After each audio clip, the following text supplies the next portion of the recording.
But what I thought would be nice today, if we hone in and focus on just searching for literature, summarizing literature, yeah, those two things basically. Essentially, let's have a case study where you're going to be doing a systematic review, and we're going to see if these tools are going to be of use or not. So what I'm going to present today is just going to be one case study, and I'm going to get you set up with all the tools. I've used a research question that's useful, that's kind of broad and relevant to a lot of us and easy to understand. But you'll get a chance to try these tools out, and you'll get a chance to try with your research questions in your particular disciplines, fields, and find out if these tools are going to be of use or not. So I'm going to introduce you to some AI tools, primarily three tools that are probably the better established literature searching and data extraction tools. And we're going to see if they can really help streamline the review process. Okay. You're going to, as I say, you're going to be able to get some hands-on experience with these tools. And at the end, we can sort of reflect on how we found them, discuss best practices, potential limitations of AI in literature reviews. So basically today, it's a community of practice we've got, and no one's an expert on any of these. Maybe I'm a bit further than the rest of you in investigating these tools for this particular research question we're looking at today.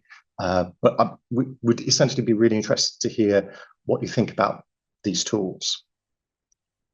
And the final thing is that whether these tools should be taught to students, whether students should be using them, or maybe we're not quite there yet, that maybe the technology isn't quite mature enough. I always like to think that the forefront of innovation are in PhD student offices. Certainly when I was a PhD student, we were keen to use lots of different tools. Yes, that would be a good one for a focus group, but we're going to have a look today. So to me, in terms of technology developments, I don't know if there's any sci-fi fans out there, or any Trekkies. Maybe you could pop in the chat if you like Star Trek. If you're a Trekkie, that means you've dressed up as someone from Star Trek and gone to a convention. Not me, I've not done that. But you know, we've all had glimpses of the future and how things can develop. iPads, for example, they were using iPads in Star Trek: The Next Generation in the 1980s. And what we've got now is essentially the computer from Star Trek. So if you look at the development of technology, you can think of it in terms of an S-curve, okay? So it starts off, this is perhaps what we've seen with ChatGPT. So it starts off rumbling on in the background, being developed, and then suddenly it takes off, and we get big leaps in its capabilities until it sort of reaches a natural limit of, and that's governed by the scientific principle that governs it. So large language models, they work in a certain way. They're essentially, you know, at a very basic level, guessing the next word in a sentence. It's sort of using probabilities to generate this stuff. And the question is, how far is it going to go? And I think it's useful to think in this way when we're evaluating any technologies in this time, and it's the same with AI technology. So you might get a null result today. You might find these technologies aren't so useful just at the moment, but it's worth checking in and seeing if things improve over time because they've got a lot of promise.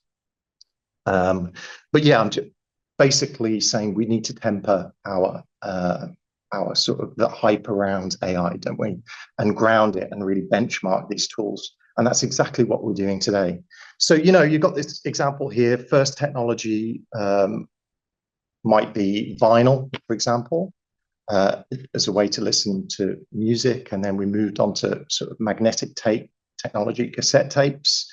And then we had another leap in technology, CDs. So this is sort of how technology is always developed. If you've got anyone who's got a smartphone, it's not that different from a couple of years ago. Okay, it's got the camera. You can make calls with it. You can send text messages. Same sort of thing. So that's me, just my 2 pence on AI. So today we're going to be looking at semantic search. There's a lot of excitement around semantic search. I've heard from colleagues here, other universities, they're beginning to use it. So colleagues who do reviews, systematic reviews on a regular basis, are beginning to use this. So current methods, if any of you have done a systematic review, is that we'll use databases, plug in keywords with Boolean operators, and we might use other tools as well for grabbing other references that we can find. So this is a flowchart Prisma diagram, just showing sort of the process. And it's a little bit small, but you can see that we start off with, once we plug in the keywords, we start with a huge number of sources, and then we'll filter it. Basically, we have filtering criteria. So for example, we might not be interested in conference publications. We might just want to look at randomized controlled trials. And so we'll go through and screen them. We'll start looking at the titles, whittle it down, and then we'll read the full text and really see if it meets all the eligibility criteria. Okay, so I'm about to give you a sort of concrete example of a methodology, basically, of how I did it with a particular research question, and you can follow that if you want. Okay, so you see from here, we started from a large number of sources, it might be many thousands, and it was whittled down to just 7 studies included in this particular review. Okay. So as I say, we had a brilliant session earlier in the week about different AI research tools. So it's worth knowing what these are. But I'm honing in on these 3 today. So we're looking at elicit, sci-space, and consensus. Okay. So in the age of AI, what do we do once we've got a research question? Well, first we need a research question. So I've tried to choose something quite broad. I don't know if anyone listens to Michael Mosley's Just One Thing. Sadly, we lost him earlier in the year, but he was never scared of doing experiments on himself or looking for those quick hacks, daily hacks. So these are some research questions that I personally think show a lot of promise. So things like regular sauna use. There's some really interesting RCTs about reducing all-cause mortality. One paper said it reduced it by 40%. So imagine if you could have a pill. But how hot do they need to be, Tunde? Right. Okay. And how many times a week would be normal? Right. Okay. Yeah. So I think the papers, it was just the one I read was just Finnish men, middle-aged men, and they went sort of 3 or 4 times a week and sat in a sauna for half an hour at 90 degrees hot sauna. So it shows promise. Walking a specific number of steps, so 10,000 steps. That's a bit of an urban myth, and you can look at reviews looking at exactly where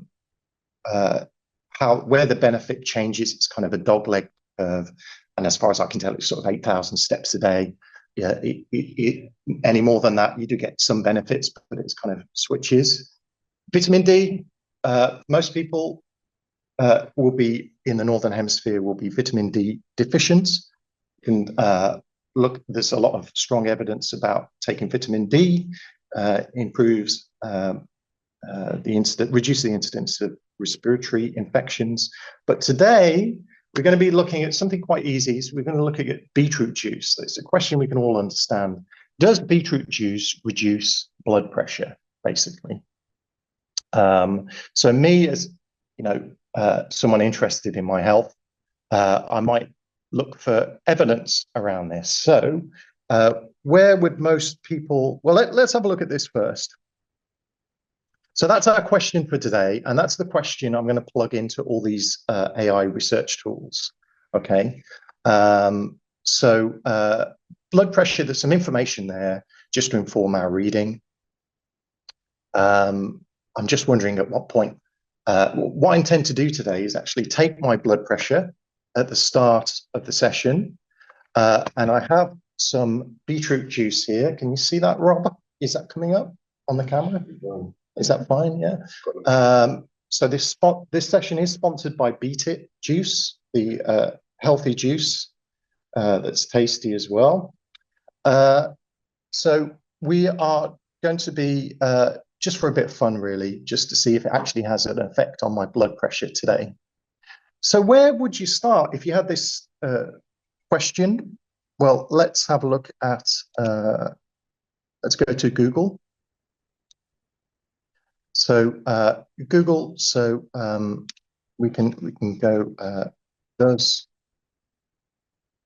beetroot juice.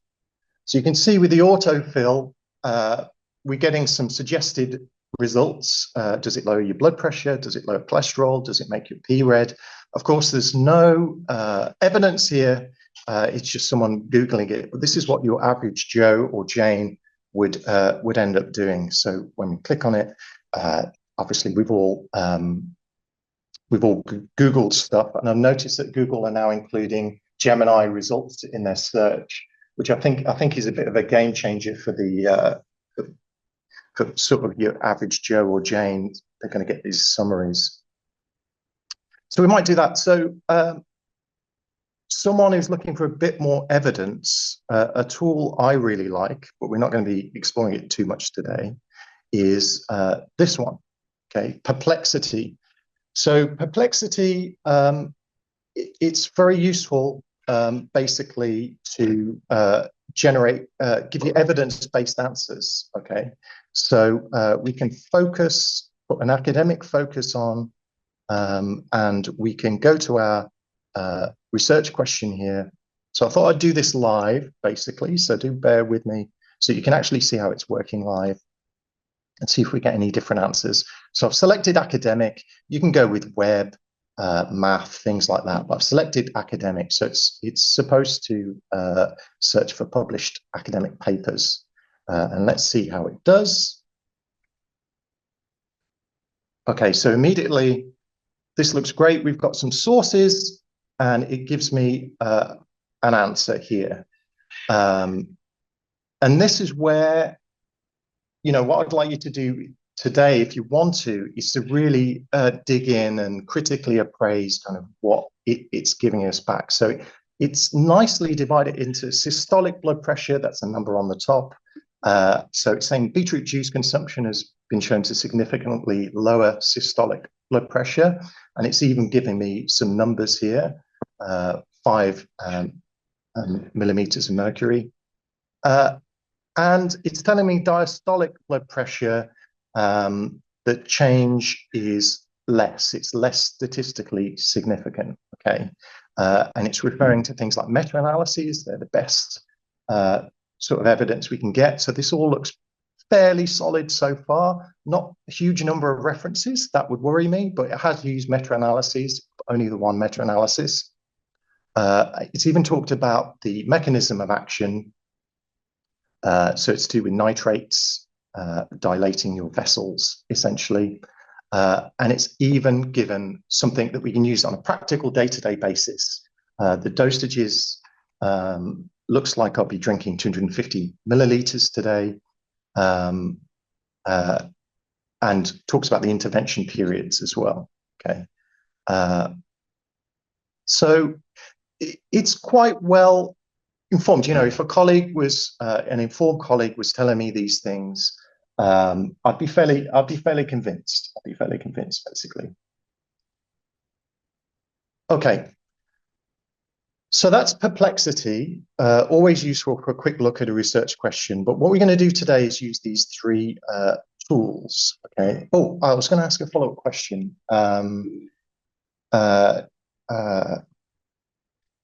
Okay, how long does it take for blood pressure to reduce? So we'll look at this today because I'm interested in this sort of uh, uh, exercise that I'm doing today. We've only got an hour and a half. We've probably got an hour. So I want to see if me drinking this beetroot juice today is going to change my blood pressure in an hour. And let's see what it says. Let's see if it gives me a good answer or if it's a bit not very useful. So it's quite cagey. It can vary. It's not really giving me. Oh, here's an answer. Okay, great. So they've found a study 2.25 hours. Okay, so but more of the studies, of course, are based on long-term effects. I know there are studies out there about short-term effects as well. Okay, so when you're evaluating this, it's good to have a handle on the literature, and that's why I'm really interested to hear from you folks about what you think. So talks about different factors. Yeah, okay. So I've had better answers from Perplexity, but I happen to know that it does have an effect 2 to 3 hours. So it's given this kind of weird 2.25 hours because it's only using one source there. Okay. Okay, so we might get an effect. Let's see if we're lucky today. Let's see if we get an effect or not. Negative result is always good. So let's start with that was Perplexity, yeah.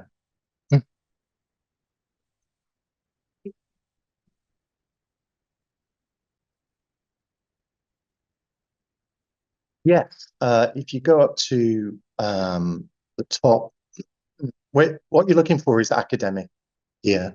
So when you type your question into the search bar, you're looking to have this academic setting set.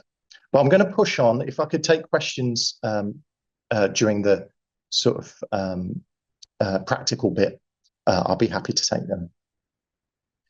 So we'll move to consensus then. Let me get rid of this. So if you Google consensus, you'll be able to find it.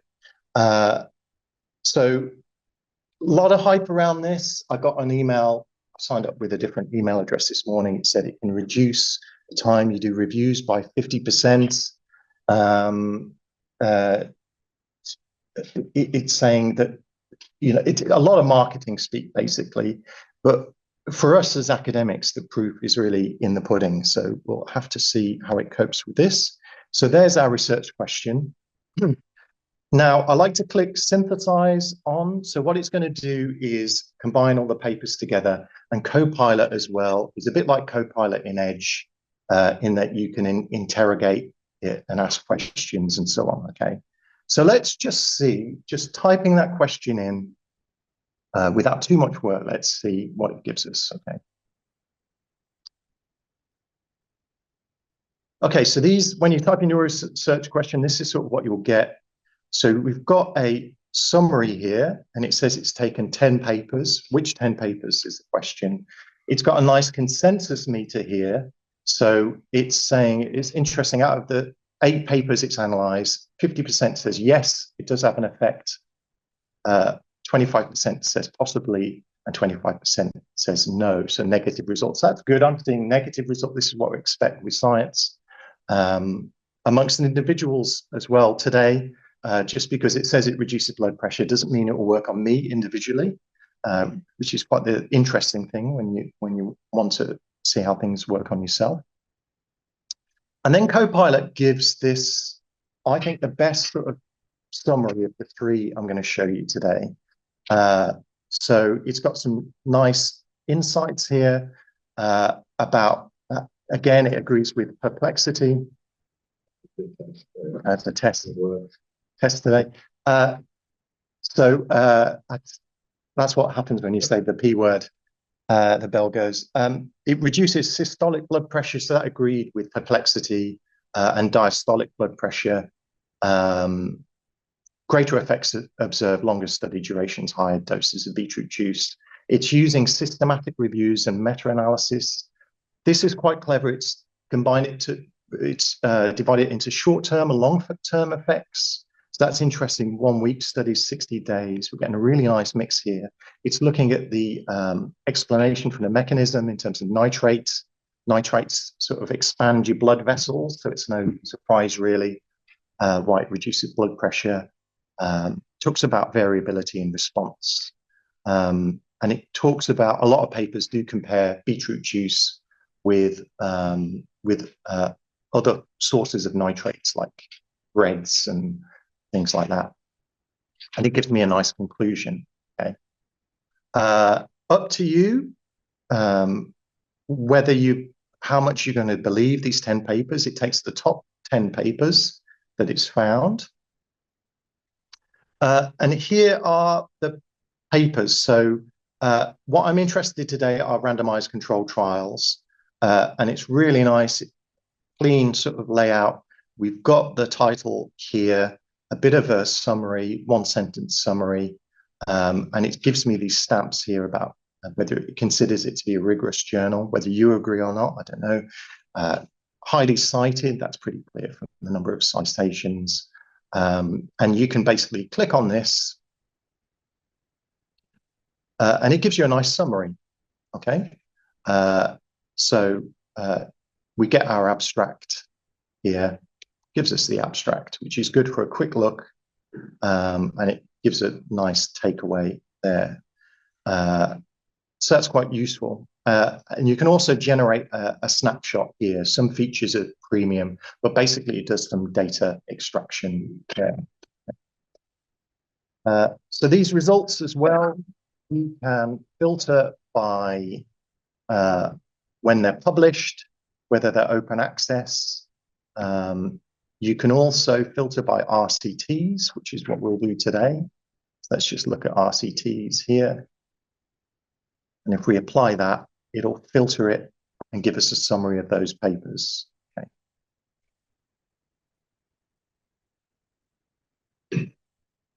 Okay, and don't worry if you're not following on at home. This is what we thought. We'd just show you the tools now so you can have a go wherever you are, and then we can give you some support during the session. So we have plenty of time to try these out, okay?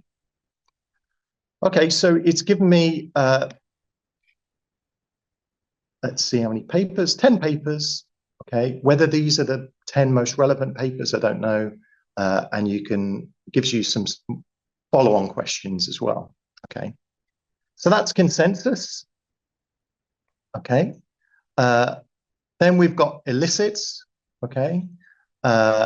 So if we pop our research question in,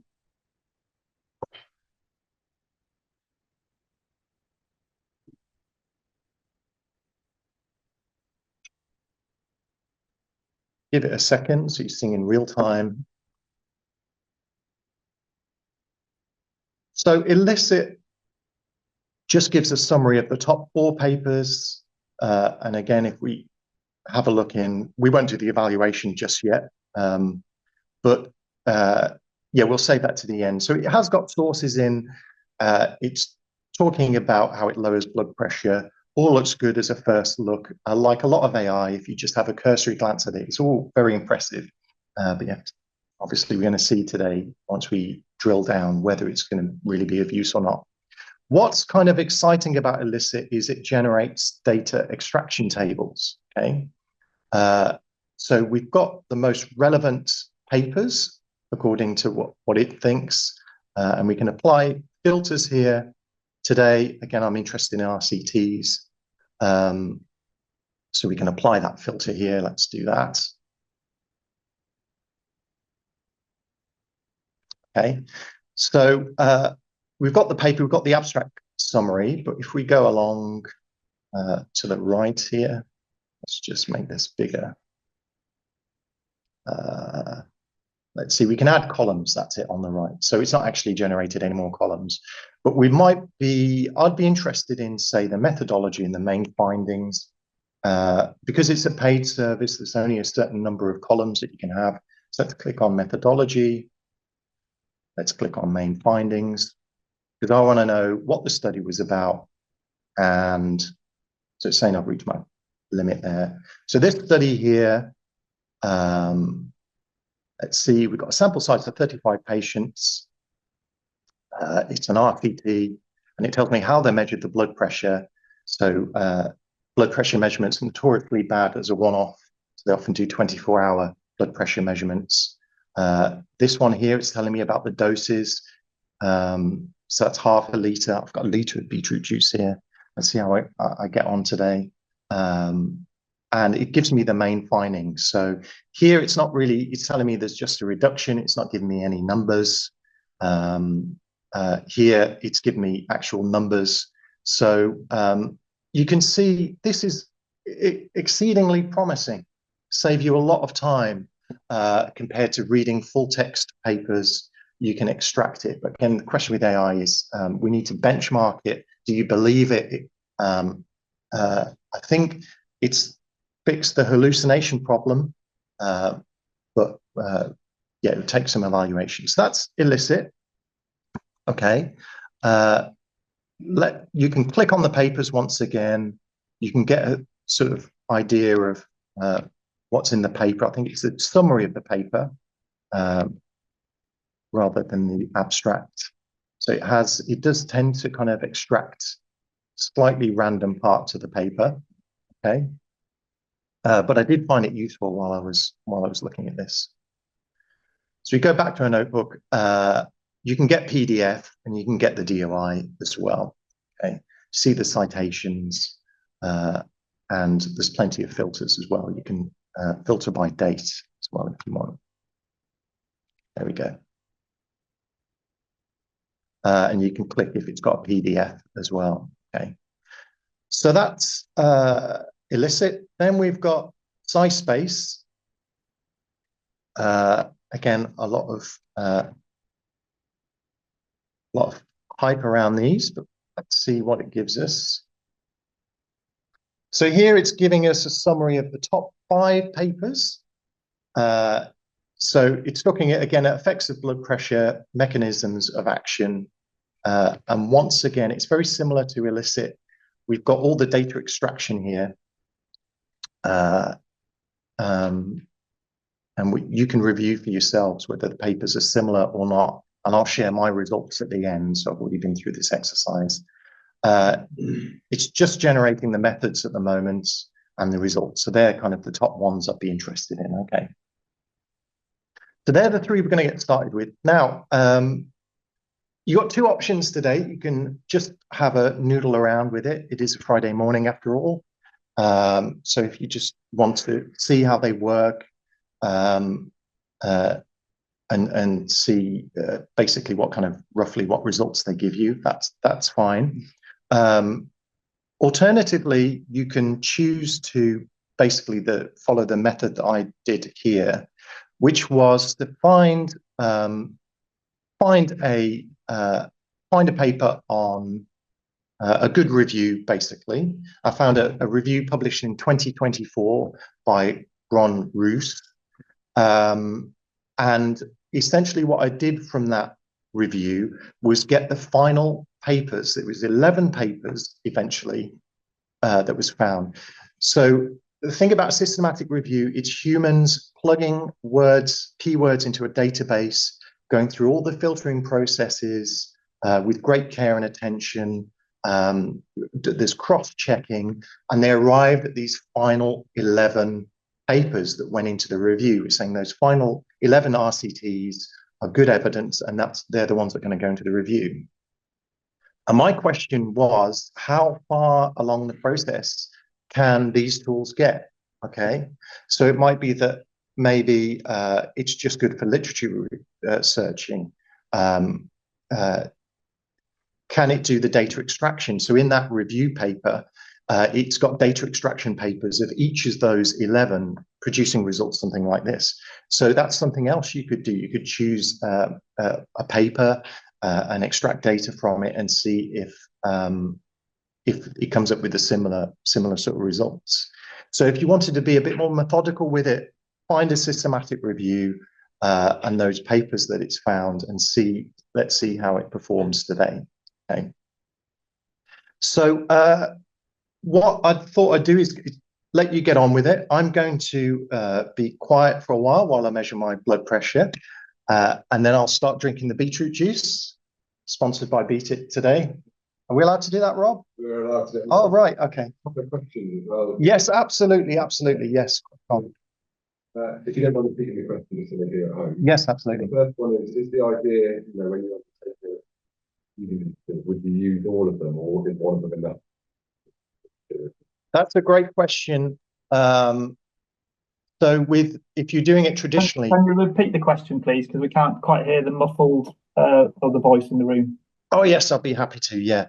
So the question was, would you use lots of different tools? These tools are in their infancy, and after going through this exercise, they should be treated with caution, and we're in the evaluation stage, so definitely. And the quality has varied for the tools that I've used. If you were doing a systematic review using keywords and databases, then yes, you would use a variety of different databases as well, because no database is perfect. But the question, the reason for this exercise today, and I'm trying to bring a more kind of skeptical approach. Skeptical doesn't mean you think they're not going to work. You just want to find out, of course. All of these tools, we need to find out whether they're reached that maturity yet. Do you see what I mean? I think we're at the stage of evaluating them. So just because I say that I found one of these tools useful today doesn't mean that for your discipline it's going to be useful for you. Hope that helps. So yeah. Thank you. And then another one. Are any of the tools capable of generating tables that summarize the key findings of a number of papers? Yeah, that's a great question. So what I didn't mention was consensus. It's got a tool whereby you can tick papers and then basically chat with the papers. Okay. So we've seen these tables here. It's produced tables on a paper by paper basis. But you can go a step further and collate all these papers together and chat with them, basically. There's other tools for that as well, like the Google Notebook LLM that I'm very impressed with, and ChatGPT, of course. And you can just directly ask them to produce you a table, a data extraction table from that. Okay, are there any other questions? Now, while we're waiting, if any other questions, I haven't actually taken my blood pressure in a long while, so I've no idea if I'm hypertensive or normotensive. Let's see today. I should probably stop going to Greg so often if I'm hypertensive. Yeah, any other questions, Rob? Any thoughts? You can do this as you go. Like, any thoughts on the free versus paid outputs, and whether you need an account for each of the tools? That's a good question. So I think the free access is good to evaluate the tools. It would be interesting to see. That's the question we're answering today, really. Is it going to be worth it to have pay for a license to evaluate it for a while? Was so what you were doing today, was that all free access?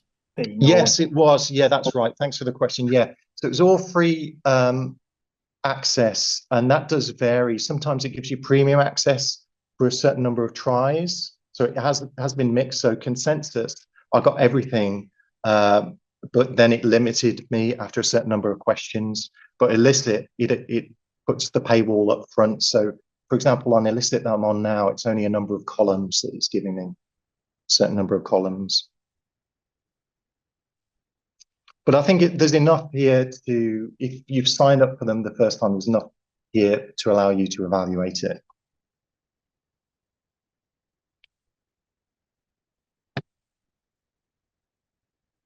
Right. Okie dokie. Pressure time.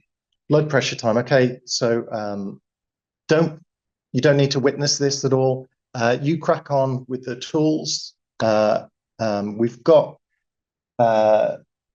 let's see, we've got until 11:30. Yeah, we've got an hour. 11:30. So shall we check in? When do you think we should check in? When do you think good enough time for people to reflect on?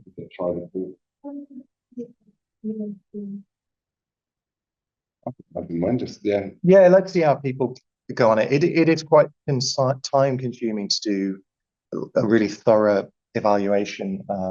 But and as I say, I've got my results to share as well at the end. Yes, so. And if people, are you happy taking questions? As they Oh, go? absolutely. So, yeah, if you want to give it a try at home and just keep throwing your questions out, I'll answer them.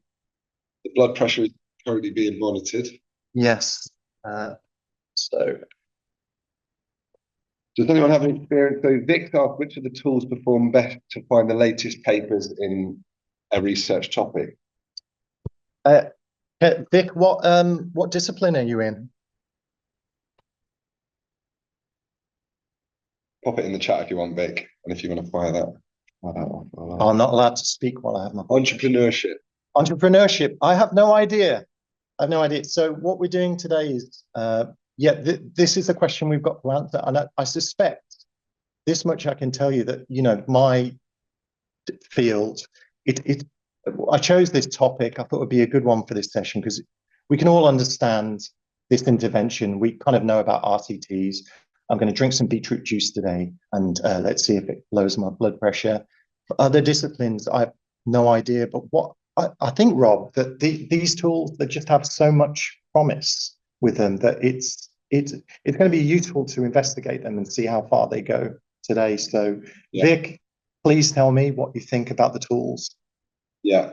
While Dean has to stay silent to do his blood pressure, I think what we've learned this week is that everyone is using the tools in different ways, and actually, the benefit of a session like this is finding out what other tools there are. Tunde, I don't know if you want to. I'm going to come over to you with the mic. So I loved what you said, Dean, about the testing these tools, because my area is educational research, so it's a little bit more tricky with the research questions and the methodology. So Vic as well, I mean, I've experimented with Elicit, and so I agree that we need to keep experimenting, because what I found, like with Elicit, that was brilliant to be able to interrogate the papers, bring up benefits, methodology. But in humanities, social sciences, there's not a clear-cut bit where the computer can go to that bit of the article and pull out the sciencey bits. So for instance, just an example, I looked at the benefits of using multimodal learning and generative AI in education. And it also pulled out benefits that was part of the lit review. But at the same time, it did a okay job, much better than ChatGPT, which was making up stuff a lot more. So I think, as I just completely agree with what you said, that we just have to keep doing it and try a few things, Vic, as well. I think for lit review, I know, Dean, you have researched a bit on as well, but I think also just sorry, I shut up now. So I would, with the entrepreneurship, Vic, as well, I think we can complement this with using your normal searches with the databases, but using these, I think, is keep that. Yeah. Do you want to add to that? Yeah, this one is chosen because it's very straightforward. Yeah. Just saying, how much juice did they drink? How much did the blood pressure reduce? So this, in theory, should be a straightforward ask, whereas I would say your field is more sophisticated in terms of LLMs. So fuzzy, so I thought this would be a good start, and I intend to kind of do a more thorough study on this as a case study, basically, and see how far we get. But yeah, we can reflect and review at the end. This is what today is all about, just to get your feedback, everyone's feedback about this. We'll be on camera for this. I don't mind. Okay. You mind pressing it? Close my eyes. Oh, that's something which everyone at home can see, but I don't know if the camera's working. It might just be on me. There we are. You haven't had your blood pressure checked? Here's Dean on live camera. So if you're at home and you can see the speakers in the room, we're about to do it. I've got to press the magic button. You ready? As calm as you can. We're away. You've got to stay calm and quiet, as we all know, because you want to get the best score possible. Don't just having your pulse. You start trying to relax. Dean is currently in a state of zen. And yeah, Vic, just to add to Tunde's point, I think the more you sort of experiment with them, the better idea you get of where the strengths are within the different platform choices. Test the tools, that's right. Have a play, you know, put the same search into each one and see what comes back, and then you might find that there's a better database behind one as another. And we always throw away the first one. First one's for free. That's the so if you could do another one. Right, we're gonna go again. Normally the second one's lower. Are you ready? Yeah. We'll press the start. Second round of blood pressure reading going. In a calm room. Try hitting it again. Did you hit the button again? Oh, okay.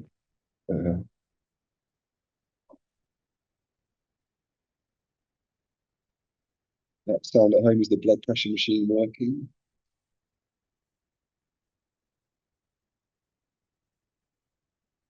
And shortly we'll get a reading.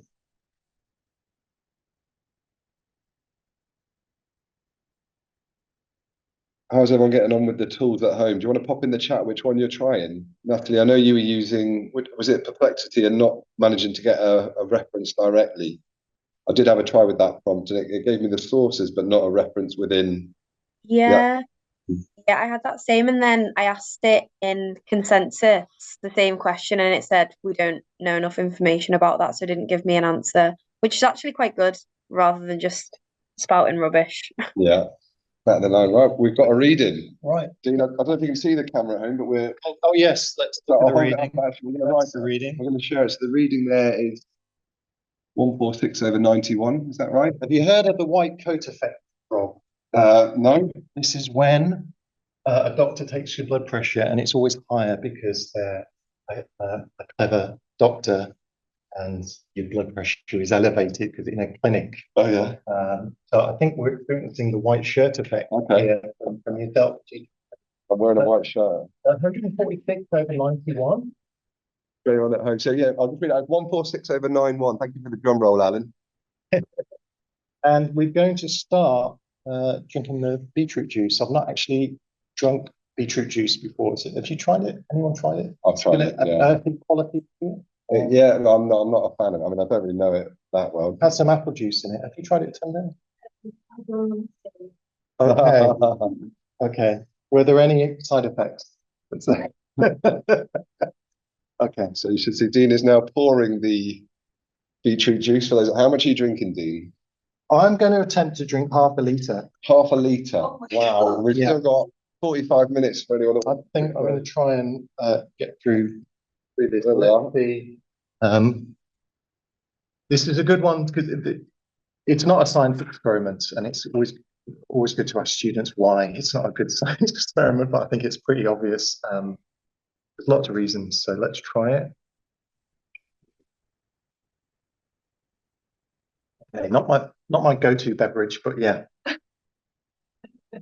it's got an interesting earthy aftertaste. So okay, that's going to be some hard work, I think. Anna, I think that you like it. Okay. Invite Anna in next time. Yeah. Anybody like to try some?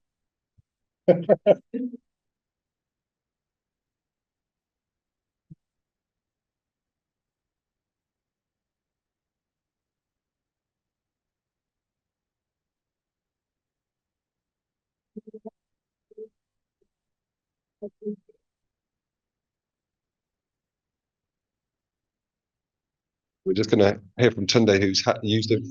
You don't want to. You've used a premium account before, and because I'm doing the lit review, and I really wanted to just have the 8 papers. Like, I think you can have 25 papers in the month to query in detail, and because we have 12. Were you checking all of them at the same time? And well, at the moment, I made only paying after the 4, so I've got like 4 and 8 separately. Yeah. Okay. But Yeah. yeah, Let's chat at the end. I'd love to yeah, hear yeah, what you yeah, think. And definitely. yeah, that's really interesting because I've got some experiences chatting with Notebook LLM with the papers. I'm really impressed. I would mind trying that as well then. Okay, great. Right. Oh, no.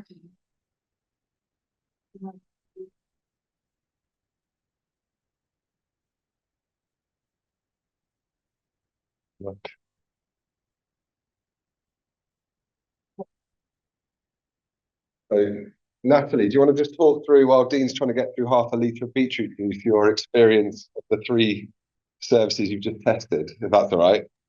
Yeah. So I tried Perplexity, and that just kind of told me some information but didn't give me any in-text references, which was a little bit annoying.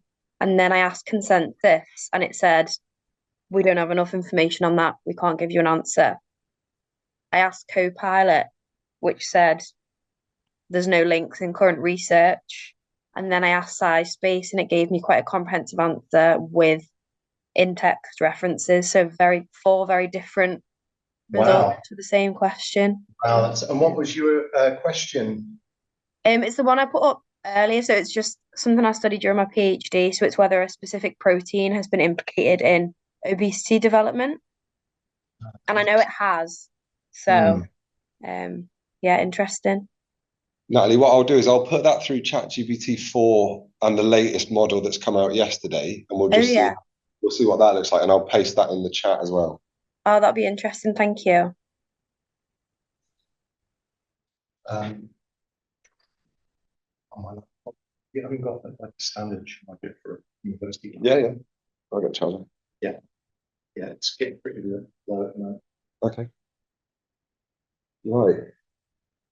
How's everyone else getting on with the platforms? Are you seeing any good results? Does anyone want to come on audio? I've got one here. Oh, brilliant! Thank you. I'm not as quick as Natalie. That's very impressive, Natalie. I think you're probably faster than the AI applications. But I've done 3 of them with my question, which is a review I've kind of written the old-fashioned way. So I sort of know the literature based on human searching. Perplexity didn't give me any references. The text was fine, but it didn't give me any references. Consensus, I thought, was it Consensus? Just check, it was Consensus, I think. No, Elicit. Elicit was good because the references it chose were sort of scattered over the years. Some of them were older, some of them were much newer, all very sensible. The SciSpace one seems to have focused on very recent literature. So it almost seems to be prioritizing what people have written most recently. There's some logic in that, but also I'm old. I published papers a long time ago, and some of them I think are still relevant. So maybe SciSpace biases towards more recent literature, and what it's written as a result is lacking a bit, I think. Not wrong, but lacking a bit.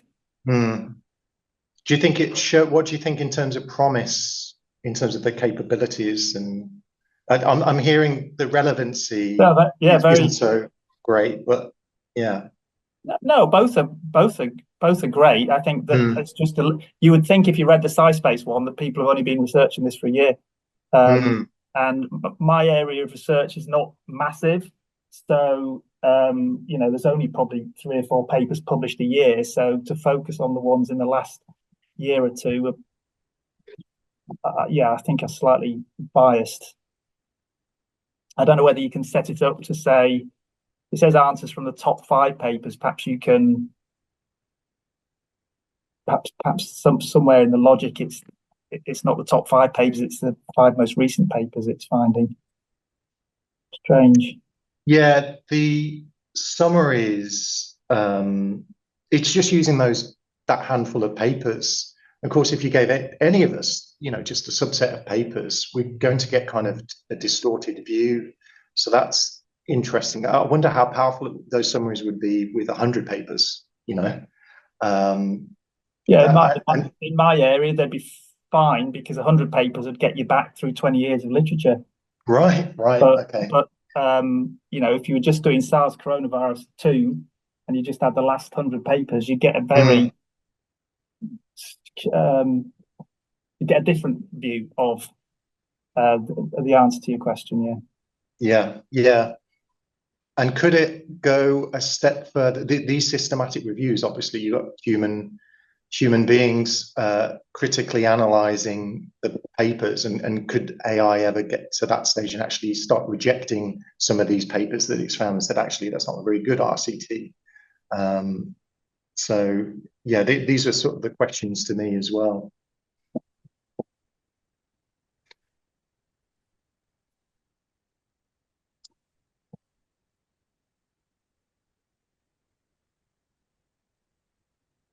Yeah, there's a difference, isn't there, between we haven't really touched on that, between a meta-analysis, I'm not an expert on this, and a literature review.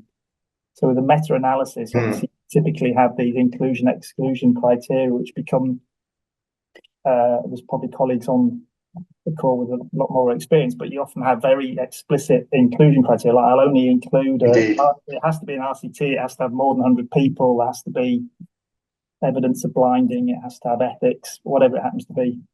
And perhaps that's harder to capture in this kind of thing. For a literature, I think these are doing literature reviews as far as I can see. Yeah. To me, I chose the topic on purpose because I would have thought it's quite straightforward for AI to look through and see how many participants there are, just to collate numbers on blood pressure. So, but I come more from I'm a physicist, so used to coding and using programming languages and databases and things like that. So yeah, that's kind of why I chose it. And to me, more of the kind of reviews that Tunde was talking about might be the most challenging because of the fuzziness you were talking about. But but as I say today, I was just really interested to see how it varies by our own fields.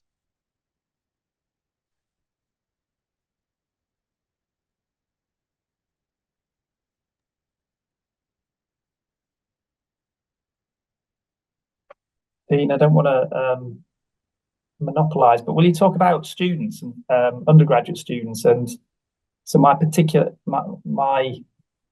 lots of reasons for being here, but the main one is I'm just about to launch a literature review on our veterinary undergraduates, which they've been doing for many years as part of their program, and wondering exactly what to say to them about the use of AI, and also how to sell this to we call them supervisors, the people who are and will ultimately assess because this is an assessed piece of work. So would you talk a bit about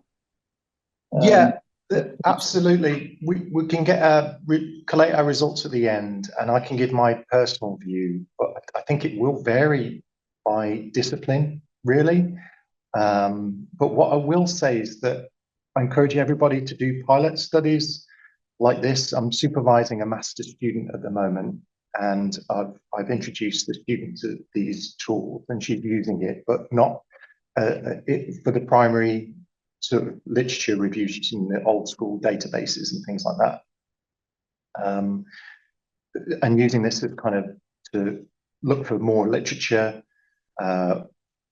or however she'd like to use it, really. So so that's the thing I'd encourage, really, having a pilot perhaps before training students on this stuff. But it was me just looking at the hype and asking the question, should we be teaching students this at this stage?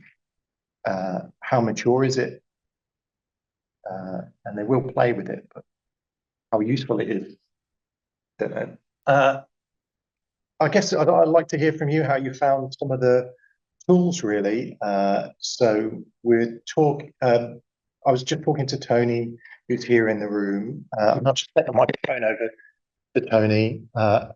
And Tony, if you don't mind, just if you could just tell us, it's really interesting discussion. How did you find the tools for literature searching? You had a good research question there.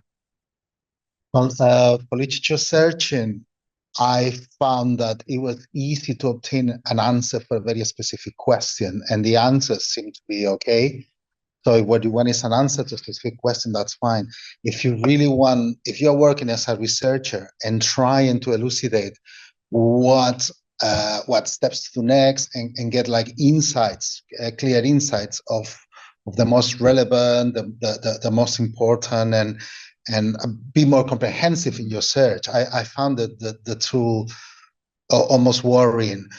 Thinking about giving this tool to students to do a literature review, it feels like a lot of the essays that I've been receiving in the last almost 2 years, kind of very well written, very relevant, but not exactly what I asked them to do, and not really looking at the best sources of more critical analysis, and not using the perspectives, critical reviews by the leaders in the area. So kind of something that looks like, by the answers I was getting in the tools, it seems like the tools would lead me to write that type of essay.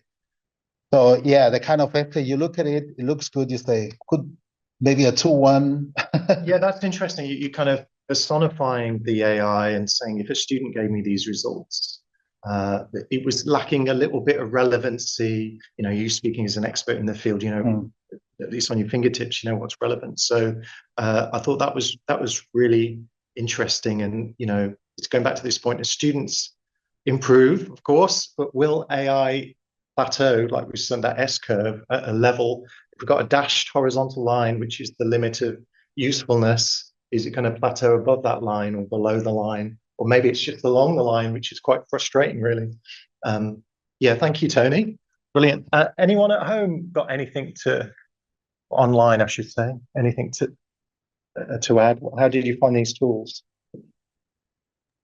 I did put this in the chat, but I'll just repeat it. So originally I was very impressed by Size, Space and Elicit, but then I realized on deeper reading that a lot of them were actually giving me wrong summaries and also some irrelevant paper links.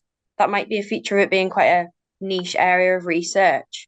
But what I did like about both Consensus and Perplexity, and ChatGPT actually did it as well, was they were a bit more transparent and said they're not sure, they can't make a conclusion here, and more research needs to be done, which is great in my opinion, although not what I was looking for exactly. Yeah, that's a great point, isn't it?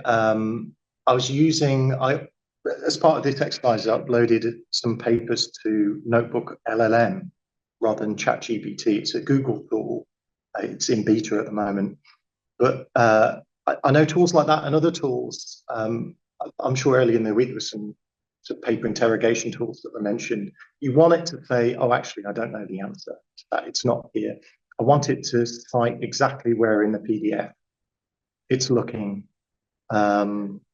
rather than make stuff up. So I was just talking to Tony earlier that we found that a bit more useful than what we have here. So the summaries are just kind of summaries of 4 or 5 papers. And if I gave you 5 papers that weren't that relevant and said this is the body of human knowledge on this topic, you'd be looking through that lens, wouldn't you? And so the summary would be kind of flawed. Yeah, thanks for that. Yeah. Yeah, great. Alan?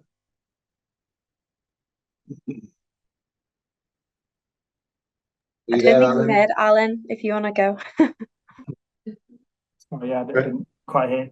I think they've all done really well as a starting point. You know, it's a starting point. I tried a slightly different type of question. So I'm a vet by training, and our professional body, the Royal College, has for a long time created what they call knowledge summaries. So a desperately specific question, like the one that we've been doing with beetroot juice, but aimed at vets. Do corticosteroids reduce the time to recovery of XYZ? And then they get some key opinion leader to review the literature and provide a knowledge summary. And they're very, very brief. Because the question is so specific, the knowledge summary can be very, very short. And they're putting hundreds of them on the Royal College website. And if you, I mean, I only took one of them. If I took one of those, it gave, all four gave essentially exactly the same answer. It was to do with adenovirus and does antivenom help in recovery, and it dealt with it incredibly well. The literature review on the RCVS website done by a human had 4 references. Some of these had many more. Interestingly, there wasn't always a complete overlap between the references the key opinion leader chose compared to the large language model, but the summary was the same.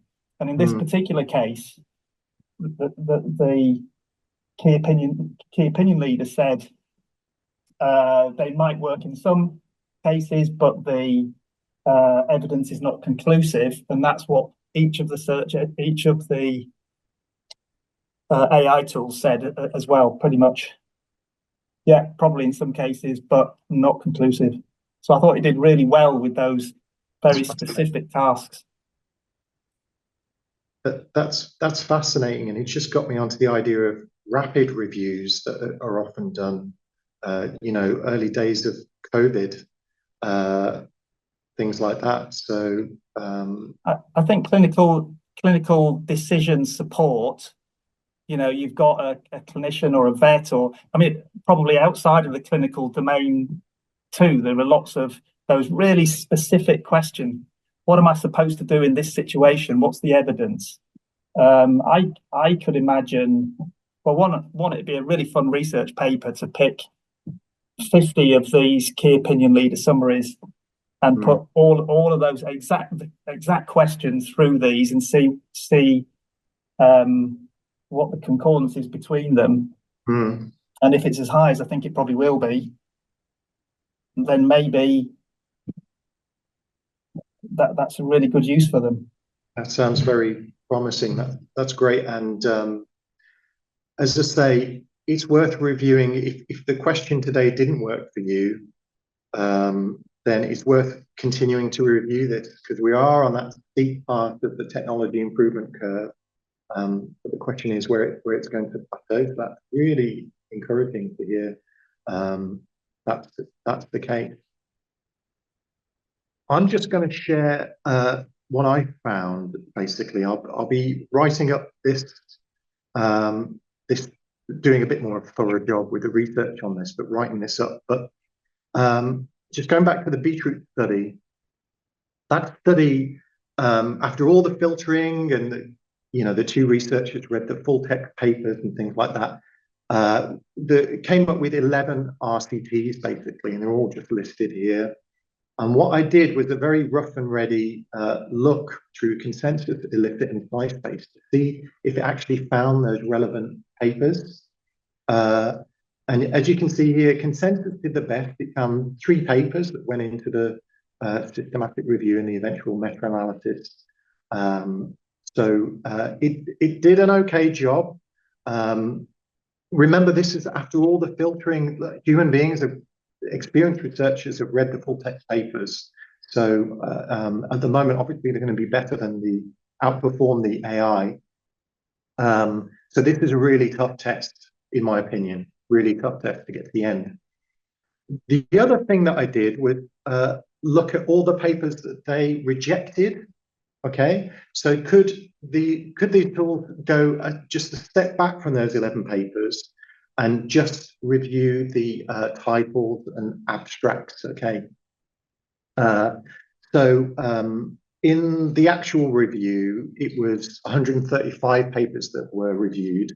This is a bit unfair because I only looked at the top 2 pages of search results. So consensus 20 papers, illicit 16, SciSpace 20. But it was picking up some of the papers that were excluded, which is a good sign, really. So it was returning similar results to the databases.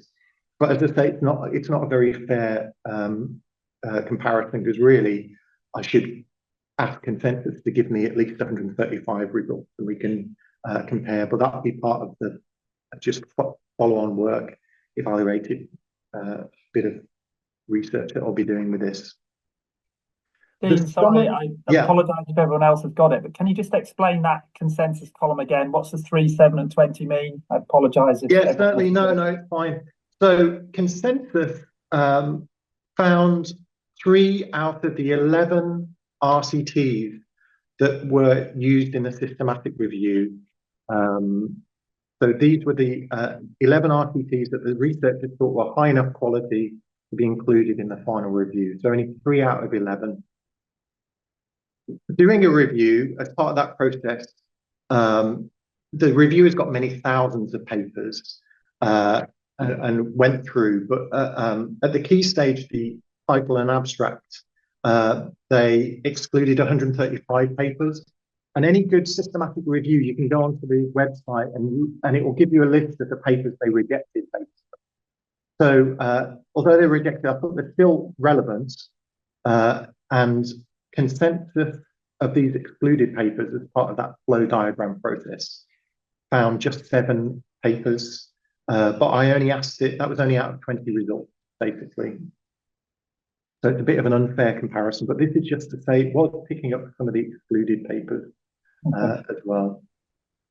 So it's not that consensus excluded 7, it's that consensus included 7 that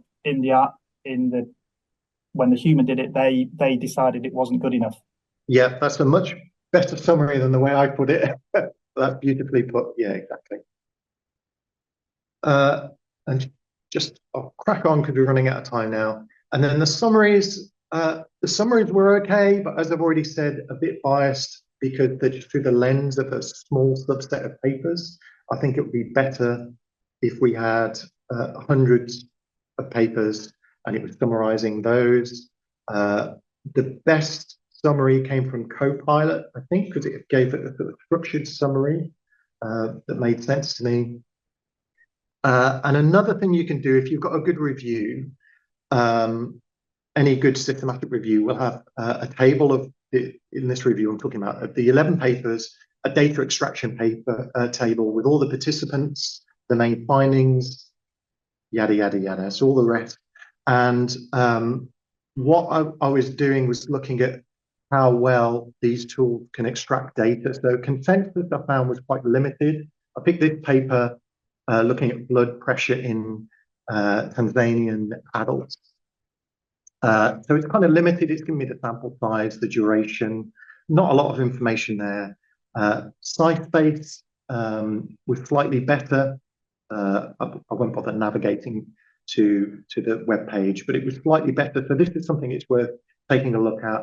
And elicit seemed to be the best. You can see there's lots of information here about the methodology. Like if I were to read this paper in full, I'd want to know how this RCT was set up, what the intervention was, what the outcome measures were, number of participants. And then on the right here, I'd want to know basically how much the blood pressure dropped, the systolic and diastolic blood pressure. So elicit seems to give the best result there. So all these, we're talking about really 3 different tools here. 1, finding the most relevant papers. 2, to summarize the papers. And 3, data extraction. So it's all tied up with kind of tasks you do if you're doing a systematic review. Okay. So yeah, in summary, I feel these tools aren't mature enough yet for the research question I asked. Not yet anyway, but who knows where that S-curve is going to plateau basically. Is it going to be kind of below the limit of usefulness or above? Or I feel like we're very close to it, but it hasn't overshot it by any means. It's not a kind of silver bullet, but let's see where we go with these things. So it's worth keeping on our radars. Okay, I think we reached the end of the session. I'm going to take my blood pressure again. Feel free to log off or stick around for questions or discussion. But yeah. Thank you very much. Thank you, Dean. Brilliant session. Lots of really useful tools. We'll get all of those up onto the Padlet with the recording and the links. If anyone wants to stick around, I'll put the blood pressure reading also on the Padlet. So don't worry if you've got somewhere to be. Dean is now just administering the second test of the day. Yeah. Is there any final questions in the chat before people leave? But if not, feel free to get off, and we'll get this reading up online. I mean, I'll ask another question or comment, I suppose, on the last slide that you've got up while you're taking your deep breathing and seeing whether in your fantastic experiment beetroot juice works. So, I mean, the big difference here is, of course, that a systematic review takes years and costs hundreds of thousands of pounds, whereas everything we've done this morning takes 10 seconds. And so it's in some ways it's not a fair comparison, is it? But as I suspect no one doing a literature review now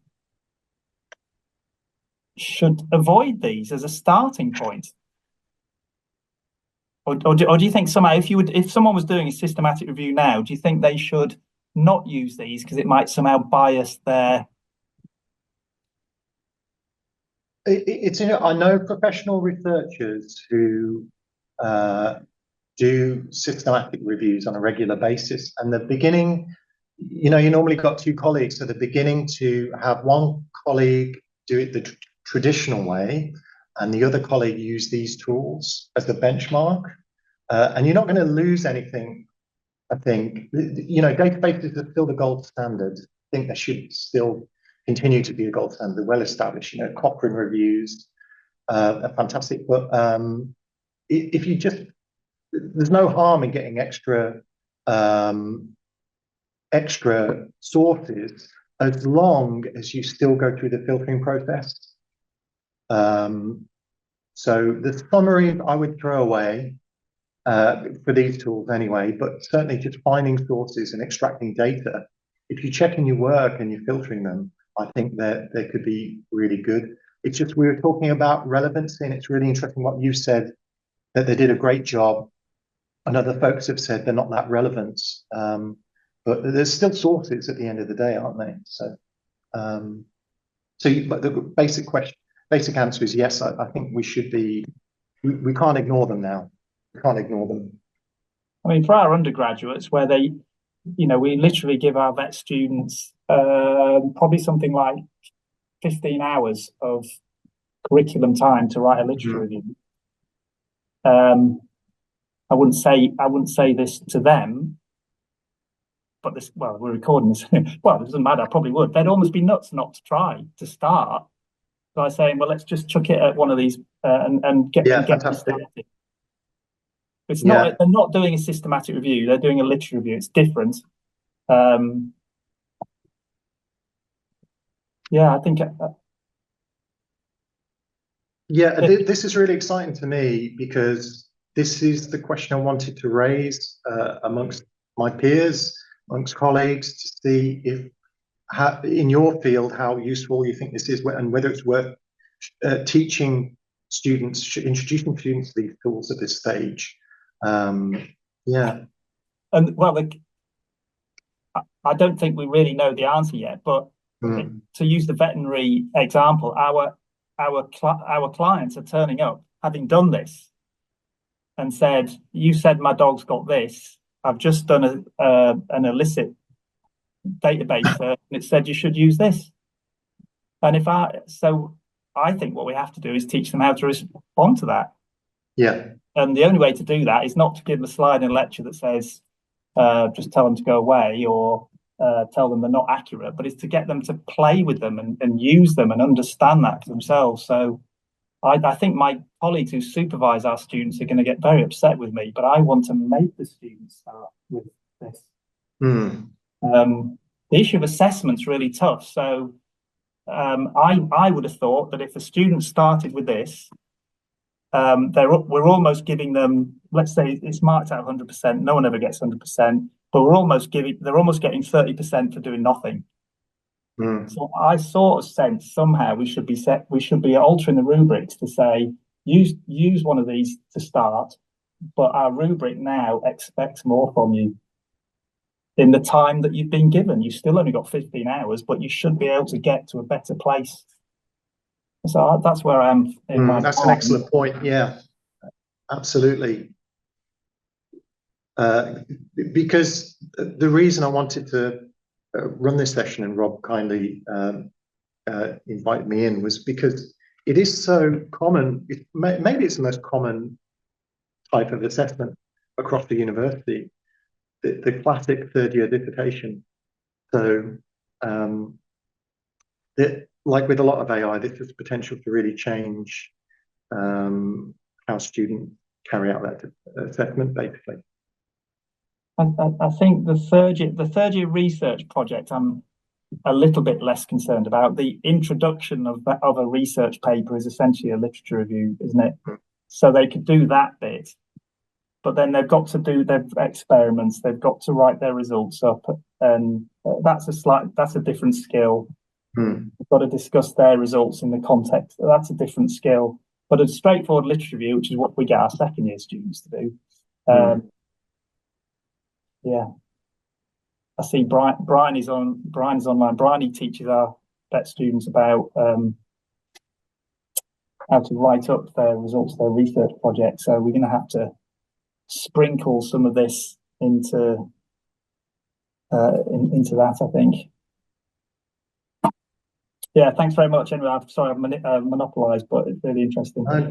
Not at all. It's going to be interesting, isn't it, to see how the students use these tools, because we'll give it to them, or if they know about it them already, and they'll take it and fly with it, and we'll see. It'll be really interesting to see what they do with it. The likelihood is they're way ahead of us, I would have thought. Yeah.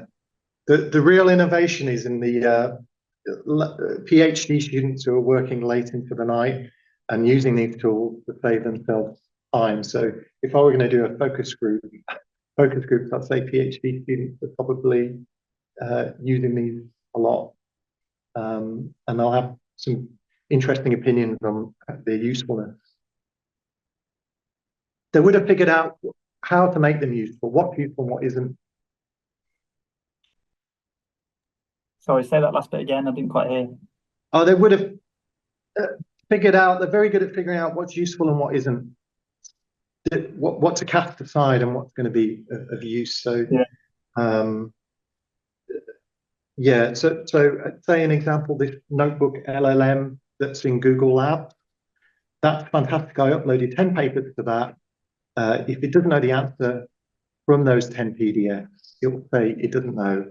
It will cross-reference everything in the PDF. So, that's an example where I use that quite often to get answers from different sources. But if I were to do that with, say, other bits of technology like ChatGPT, it might hallucinate. It won't always give me the sources and things what was like it that. called? Cross-reference? Sorry?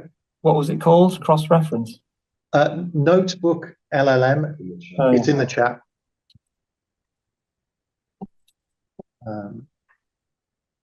Yeah, that's the one. That's the one.